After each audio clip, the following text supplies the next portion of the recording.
There are women who move through the world carrying a resonance older than time itself. You can sense it before you know it. Something in their eyes unsettles you, not because it wounds, but because it reveals.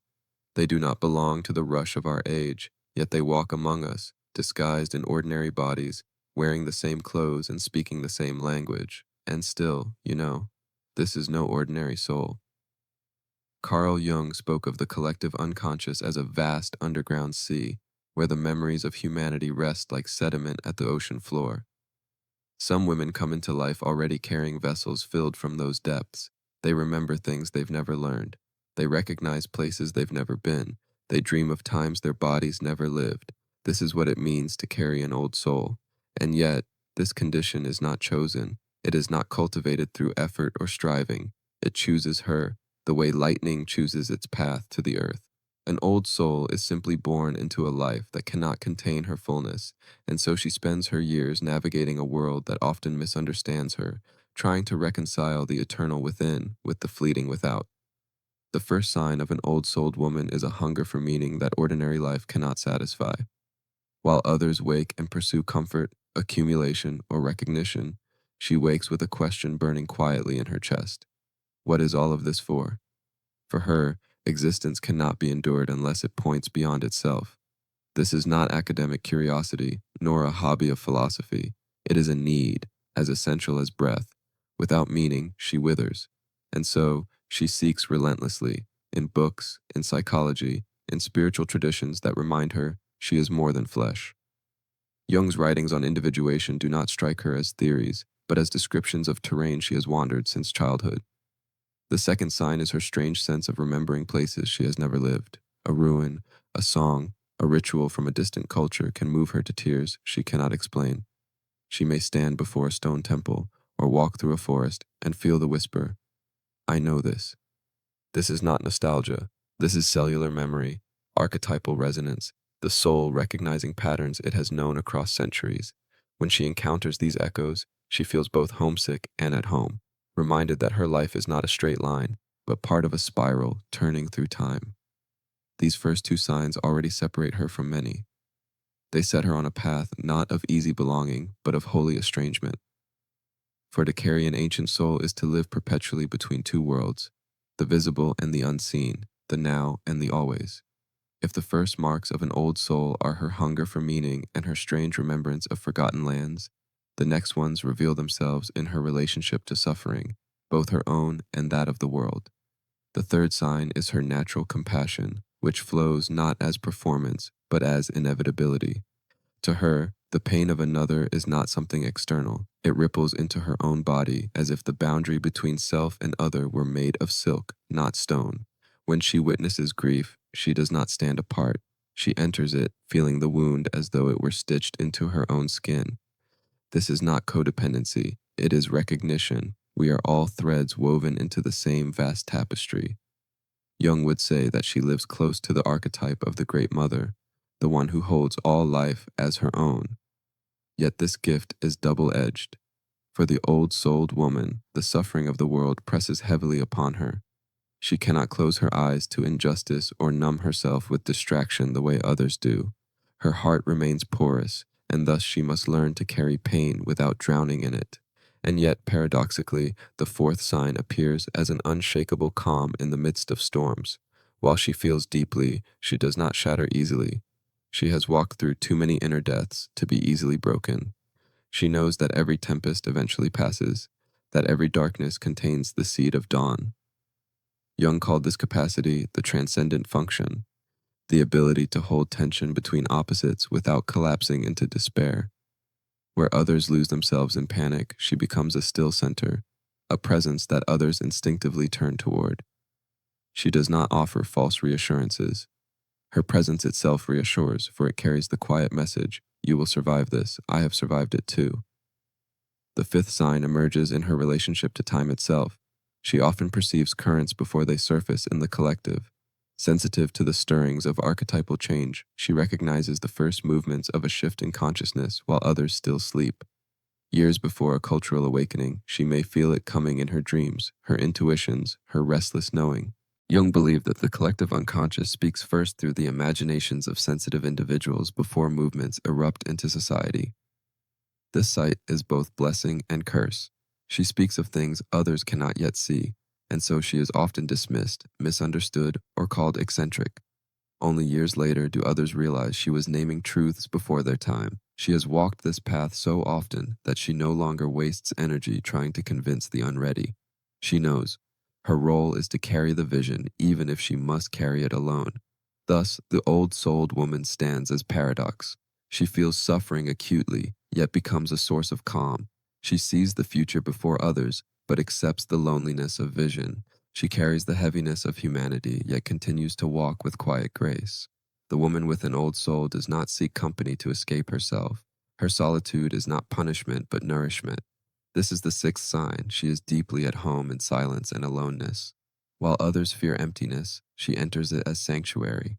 The clamor of modern life, the endless noise, the frantic chase of approval, the shallow exchange of words, drains her spirit. She requires withdrawal, not as avoidance, but as renewal, a return to the deep well within. Jung spoke often of individuation as a process that cannot occur in the crowd. To become who we truly are, we must leave the safety of collective belonging. The old-souled woman knows this instinctively. She creates sacred space for herself, whether in the quiet of her home, the embrace of a forest, or the rhythm of her own breath. Others may worry she is lonely, but she knows the difference between loneliness and the sacred aloneness that binds her to her essence. In these moments, she listens to the voice beneath all voices, the one that reminds her who she is beyond roles and masks. From this arises the seventh sign. Her relationship with the material world is marked by detachment and simplicity. She cannot be seduced by accumulation. She has learned, sometimes painfully, that no purchase, no achievement, no ornament of status can fill the hunger of the soul. Objects weigh on her spirit if they multiply without meaning. For her, beauty lives in essence, not in possession. A sunrise moves her more than jewels.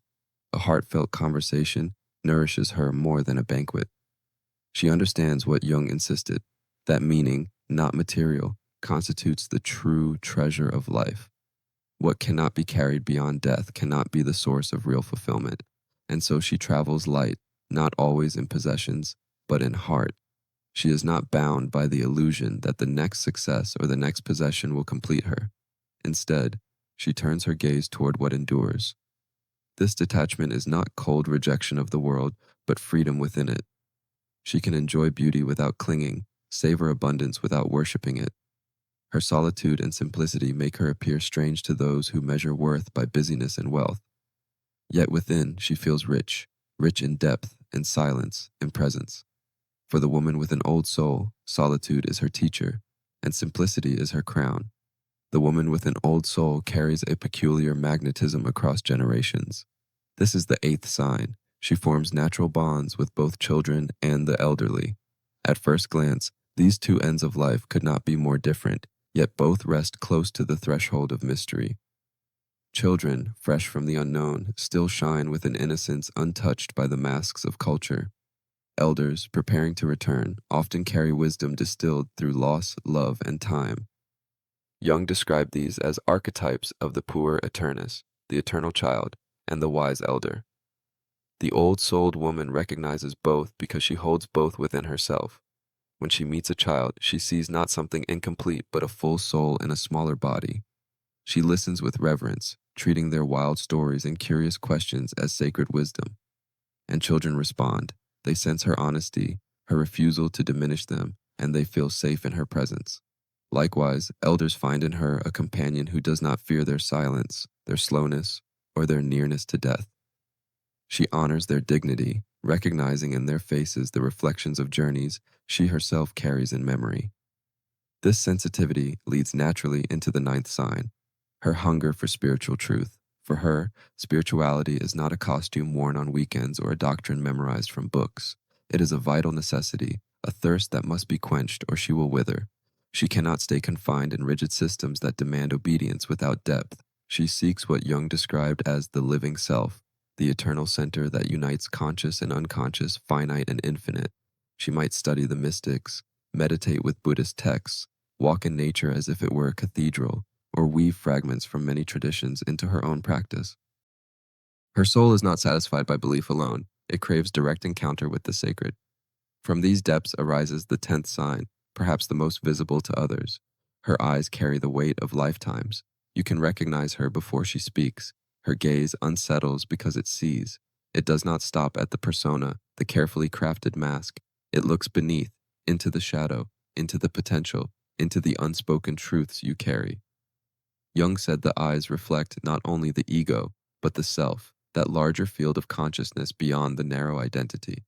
In her eyes, you sense the paradox, gentleness born of sorrow, compassion forged through darkness, and a recognition that strips away pretense. Some find it comforting, others find it unbearable, but no one forgets it. Thus, the old-souled woman stands at the crossroad of ages. She is child and elder, seeker and seer, human and more than human. Her eyes alone tell you, she has walked long before this life, and she will walk long after. The 11th sign of a woman with an old soul is her powerful intuition. This knowing does not arise from calculation or probability. It emerges in flashes, as if whispered from a deeper intelligence that bypasses logic altogether. She may sense dishonesty in a voice that sounds convincing. She may know the outcome of a choice before events unfold. She may feel a tightening in her body that warns her against paths her mind still argues for. Jung described intuition as one of the primary functions of consciousness, the one that perceives possibilities invisible to thinking or sensing. For the old-souled woman, intuition is not optional, it is her compass. She has learned through painful lessons that ignoring this inner guidance leads to regret. When she silences it to please others, she suffers. When she honors it, her life unfolds with uncanny precision, doors opening where none were visible before. Others may call her irrational, but she knows. Intuition is the language of the self, the bridge between conscious choice and archetypal design. And this intuition shapes her path into the 12th sign, a penetrating understanding of human nature. Having faced her own shadow, she sees through the masks others wear with startling clarity. She is not fooled by charm or eloquence, nor does she dismiss awkwardness as weakness. She reads what is beneath the words, the insecurity hidden behind arrogance, the wounded child behind defensiveness, the longing concealed under detachment. This sight protects her from manipulation but also isolates her. For when one sees too much, small talk becomes unbearable, and superficiality feels like starvation. This is the loneliness of vision, to see through layers others refuse to acknowledge, to recognize the archetypes animating behavior while those around her cling to appearances. She does not judge. If anything, her compassion grows deeper. She understands that most people are not malicious but unconscious, living under the weight of wounds they cannot name. Yet her awareness means she cannot return to innocence. She cannot unsee what she sees. Thus, the old-souled woman lives with a paradox. Her intuition and sight keep her safe, but they also keep her apart. Few can meet her at the depth where she naturally resides, and so she walks with quiet dignity, carrying truths that both guide and isolate her. To live as a woman with an old soul is to live both blessed and burdened. The 12 signs are not trophies she collects, nor badges she displays proudly. They are truths etched into her very being. She did not choose them, and she cannot shed them. They chose her, the way rivers are chosen by the mountains that give them birth. With these signs comes both gift and responsibility. The gift, she sees life clearly, feels it deeply, and moves through it with wisdom many spend lifetimes searching for. The responsibility, she cannot unsee, cannot unfeel, cannot return to the comfort of illusions. Jung warned that individuation, the process of becoming whole, is never without cost. To awaken is to step outside the dream, and with clarity comes solitude. The old-souled woman often wonders, why am I so different? Why can't I be satisfied with what satisfies others? She may question whether her estrangement from the common pursuits of society is a flaw. But slowly, she learns, it is not deficiency, but destiny. Her depth is not an error, it is her role. She is part of what Jung called the individuation of the collective itself. Through her, humanity remembers something of its own soul, yet the burden is real. She sees through falsehoods others cling to for survival. She recognizes wounds in faces that smile. She feels the collective pain beneath the noise of a marketplace. At times, she longs for numbness, for forgetfulness, for the bliss of ordinary blindness. But she knows such longing is futile. Once the veil lifts, it cannot be drawn again. Her task then is not to escape her nature, but to carry it with integrity, to live as authentically as possible, not bending herself into forms that others expect, but standing in her truth even when misunderstood. For Jung taught that the mark of a true soul is not pride in its gifts, but humility before the mystery. The old soul knows she carries much, but she will never carry all. However vast her wisdom, it is but a fragment of the infinite, and so she walks gently, neither boasting of her sight nor denying it. She walks as witness, as bridge, as keeper of what the world has forgotten. To name oneself an old soul is not to claim superiority. It is to acknowledge a certain rhythm of being, one that moves more slowly, more deeply, more faithfully than the world often allows. Carl Jung warned us, awakening is not triumph, but responsibility. Once consciousness expands, it cannot shrink back into comfort. Once you see the archetypal patterns behind the veil, you cannot pretend the veil is real. The woman with an old soul learns to live with this paradox. She knows her worth does not depend on applause or recognition. She understands that many will misunderstand her, call her strange, too serious, too sensitive, too much. And yet, she remains. For she does not live to fit in, she lives to be true. Her 12 signs are not achievements, not things to pursue, but revelations of her essence, her hunger for meaning, her remembrance of forgotten places, her boundless compassion, her calm in chaos, her prophetic sight, her sacred solitude, her simplicity, her kinship with children and elders, her spiritual thirst, her gaze of depth, her guiding intuition, and her clarity about human nature. Together, these are not decorations of the personality, but expressions of the self, the deeper center that Jung said connects us to eternity. If you recognize yourself in these words, it is not because you have become something rare, it is because you already were. Perhaps you have always felt that quiet estrangement, that haunting sense of being different, that longing for something you could not name. Perhaps you have carried a loneliness you mistook for flaw, when in truth it was the mark of your calling. This recognition is not the end, but the beginning. It is the invitation to live more consciously from what you are, to honor your difference not as burden, but as gift. The world may not always understand you, but it needs you, your depth, your sight, your compassion, and you are not alone. Though old souls often walk in silence, they find each other by resonance, by the gaze that recognizes, by the words that cut through the noise. If these signs speak to you, then you have found your reflection here. Walk your path with quiet dignity. The wisdom you carry was not meant only for you, it was meant for all of us.